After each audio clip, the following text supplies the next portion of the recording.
বরাক উপত্যকার মানুষ সিলেটি বাংলায় কথা বলে, আর সেই সিলেটি বাংলার মধ্যে গ্রাম্য একটি প্রবাদ আছে, মরার বাদে হুষ্টি কইব। তো ঠিক এই জায়গায় এই ছবিটা, যখন কেউ মারা গেছে, যখন কেউ মারা গিয়েছে, তার পরবর্তীতে তাদের হুঁশ ফিরেছে।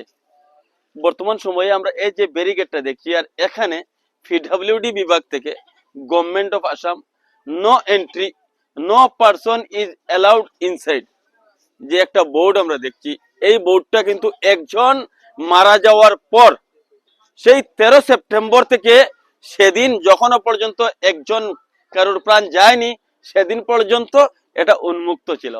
আমরা এই চ্যানেলের মাধ্যমে বারবার সেই বিষয়টি তুলে ধরেছিলাম। আমরা উল্লেখ করেছিলাম যে যে কোনো সময় কারোর প্রাণ যেতে পারে। তো আমাদের সেই আশঙ্কাটা সত্যি প্রমাণিত হয়েছে। আমাদের দেশের যে সমস্ত বিভাগ রয়েছে তারা কতটুকু নেগলিজেন্সি করে তার প্রমাণ এই জায়গায় একজনের প্রাণ চলে যাওয়াটা।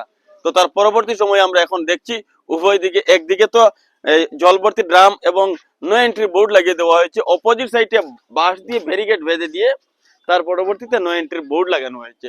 তো সেটা লাগাতে এই একটি মাত্র ফ্লেক্স টাঙিয়ে দিতে এখানে সেই বিভাগের, পিডব্লিউডি বিভাগের 6 মাস সময় লেগেছে। তো সবশেষে উল্লেখ করব সেই সিলেটি প্রবাদটি, মরার বাদে হুষ্টি কয়।